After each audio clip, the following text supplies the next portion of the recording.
Open houses are a wonderful opportunity to draw buyers into your listing.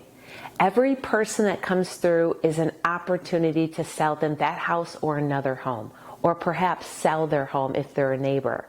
So the 2 or 3 hours that you spend in that open house is such an asset. I know it can be frightful thinking about having an open house and spending a Saturday or a Sunday there.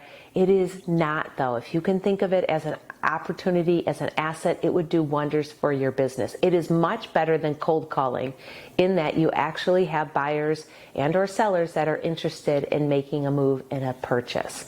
So if you can treat your asset a little differently, you'll have some fantastic results.